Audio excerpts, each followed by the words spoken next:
That's Drew Dober versus Jean Silva. And this is going to be my Nuck If You Buck fight of the night.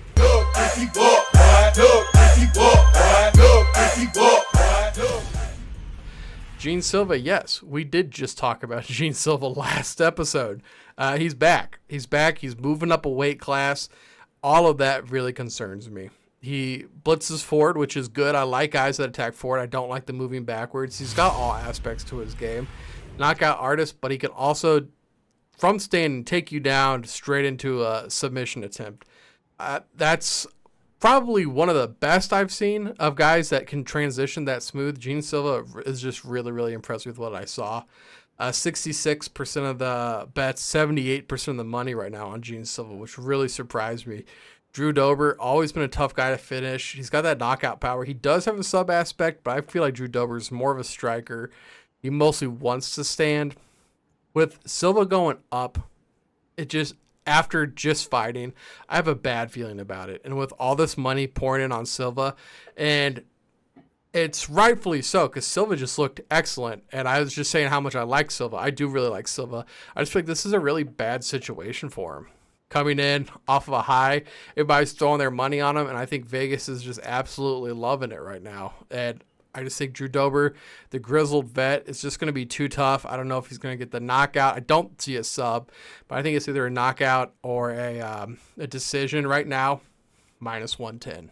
So it can go either way. I'm going to take Drew Dober money line at this point. When they're this close, don't try to go for any of the props. -110. Over under too. I couldn't tell you either way. I like Drew Dober, but it's a coin flip. What do you think, Bobby? Yeah, I'm gonna have to disagree with this. I actually did not know that he was moving up. That actually gives me more confidence because even though he just fought 9 days ago, I think it'd be by the time Saturday rolls around, something like that. It actually makes me feel better because he's not cutting that much weight yet again, like damn near doing 2 cuts in 9 days. That actually helps me feel a lot better about his chin. He didn't take any damage in that Jourdain fight. He quickly wrapped it up. I believe it was in the very first round. Maybe it even made it to the second. Let me double check that. But very little damage no matter what. And he basically got the knockout off a round 2. Okay, so 1 minute, 22 seconds into round 2. So, yeah, very little damage, not cutting weight. If anything, he's, probably just chilling at what he walks around at type thing. Maybe a little bit heavier. Maybe he walks around, since he normally fights at 145, guys at 145. It just really depends.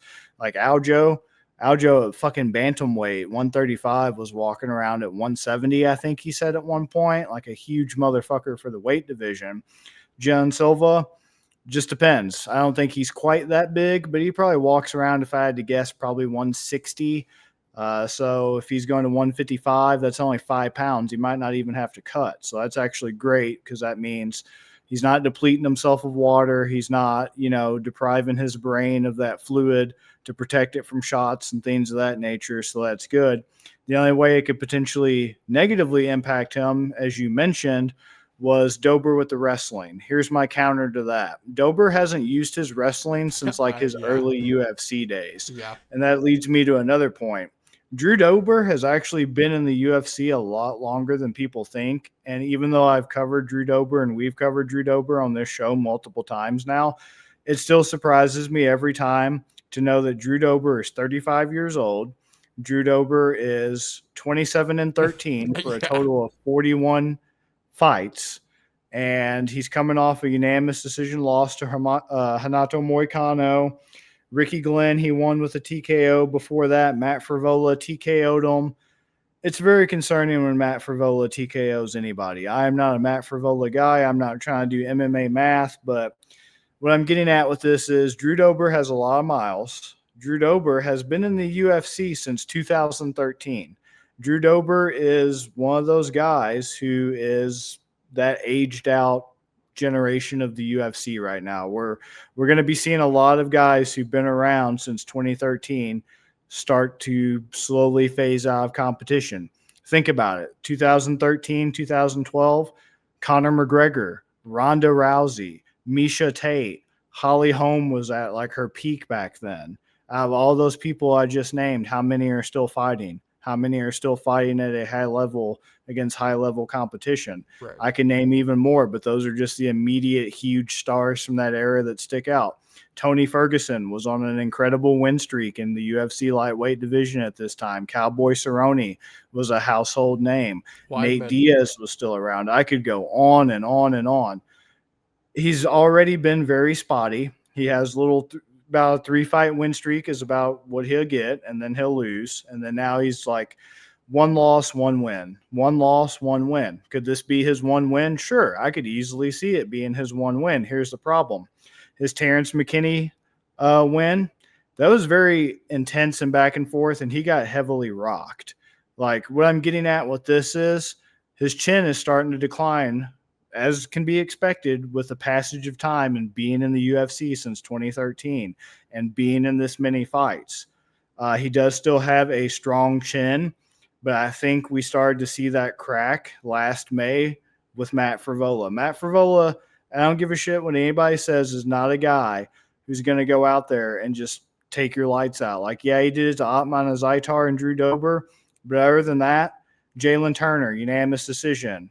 Luis Pena, split decision, lost by KO. Like, he actually does not have that many KO, TKO wins. He only has 3 in his whole UFC career. 1 against a guy that doesn't even have a Wikipedia page, who's been long gone from the UFC, Genaro Valdez. 1 against Otman Azartar, a huge fraud. Drew Dober, which is concerning, and that's it. So I think that's kind of the first indicator of distress in Drew Dober's career right now. Another thing, a lot of his finishes, like his recent finishes, I was watching Ricky Glenn, Bobby Green, Rafael Alves, and Terrence McKinney. All those finishes came from pressuring them up against the cage. Literally, the fight ending sequence, he had them right up against the cage. So that speaks to his ability to be able to pressure people up against the cage. But if he can't, his odds of getting that knockout drastically go down, because his game plan heavily relies on people wilting under that pressure and getting stuck up against the cage. And I just think Jean Silva is going to be a little bit too smart for that.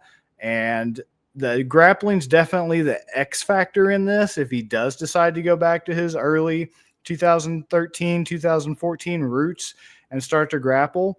But look what happened when Charles Jourdain in his very last fight 9 days ago tried to grapple. That uppercut to the temple finish that Jean Silva got was a result of a classic mistake fighters make with the grappling. Whether that's offensive grappling, defensive grappling, it needs to be capitalized on more, because you'll see countless fighters of various skill levels, high, medium, low, experience levels, etc., committing it. And that's any type of disengagement with the grappling, the hands are dropped. The hands are dropped, protection goes out the window, and that's how Jean Silva got the uppercut on Charles Jourdain. Charles Jourdain had a single leg. He couldn't get the single leg. Silva was defending it very well up against the cage. He broke off the single leg, had his hands dropped to his hips. Boom. Silva, perfect timing, perfect placement, knocked him out. Drew Dober has to be careful. Drew Dober makes those same mistakes as a lot of other fighters and drops his hands after failed clinch and grappling exchanges. If he does that against Silva, it's lights out. Charles Jourdain, I don't think he gets knocked out that much. That's why it was so crazy to me that he was able to get knocked out against Jean Silva, because he was trying to take, that safe approach that he always does in fights and just, point fight and pitter patter and everything. And yeah, that was his first KO loss in the UFC. He's only ever been finished one other time by Julian Erosa, coincidentally enough, who we just talked about. All his other losses, even going to the regional scene, have been by decision. So it's very impressive. Silva was able to finish a guy who, in a long career, 15 wins and 8 losses, has only been finished one other time. I just think at minus 118 for Jean Silva, minus 102 for Drew Dober, that's too good to pass up. If anything, Silva or Dober, either one, should be a much heavier favorite. So when they're this close together and I can get Silva by KO TKO at a plus 185, I'm going to take it. What about if I combined it with a plus 700 sub? What do you think that would be? You can get the double method, the KO and sub for plus 140. Yeah, I'll just go ahead and take that. I don't think he'll get the sub because we still have not really seen Silva's ground game and grappling tested that much in the UFC, especially when he's on the offensive. We mainly get peaks of it when he's defensive, like defending against Jourdain. But I'll take it because I think if it goes by decision, there's certainly a path there against Dober. Like we saw Brad Riddell do it. So that's kind of the blueprint that Silva would have to take and just kind of pitter patter, avoid the engagements and the, wide hooks and all that. Drew Dober, when he's going to lunge in, he's going to pressure you. He's going to try to get you caught up in a dogfight. I think Silva's smart enough to realize that's the game plan. Maybe I could even see him ducking under some of those wild hooks. The left hook, the right hook is how he knocked out what's his nuts. Drew Dober did. Glenn, I think. He's knocked out a lot of people with it, but I could easily see what I'm getting at is Silva ducking under one of those, maybe doing his own offensive takedowns, single leg, double leg, whatever.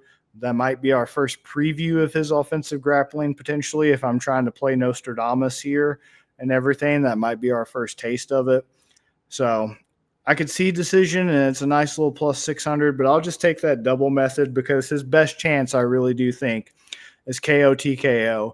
And I really am, in my gut and in my plums, pretty convinced I think we're going to start to see here very rapidly Drew Dober start to decline, and that chin's going to finally start to be cracked because it's starting to be cracked in his last few fights. And even though he's won, like I said, the Terrence McKinney one's the main one I point out to. That was a very close fight, and with a more skittish ref, could have easily ended the opposite way with a McKinney stoppage had it been any other ref who was a little bit more squeamish and ready to jump in and not whoever the hell it was. I can't even remember. I just think that's going to be his best avenue. And like I said, and I keep saying it, moving up's a concern for that power to translate. But that guy just has dynamite, especially for a lower weight class. Will it translate to an upper weight class? I'm going to hope and pray and say it does because he's not being depleted by cutting weight and everything. It shouldn't even be much of a cut more than likely for him. He's probably just cutting out junk food or whatever, maybe upping his cardio, whatever. So, yeah, I'm going to go with Jean Silva. I'm going to go that double method.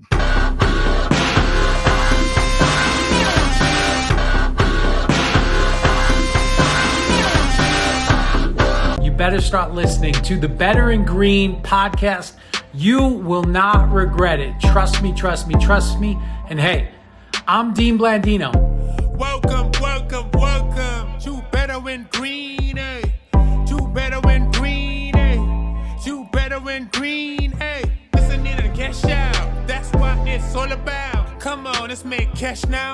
We always on spot and we cover all spots from the bottom to the top. Hey, shout out to Ethan, shout out to Wyatt, shout out to Ben. Welcome to our podcast, Better in Green.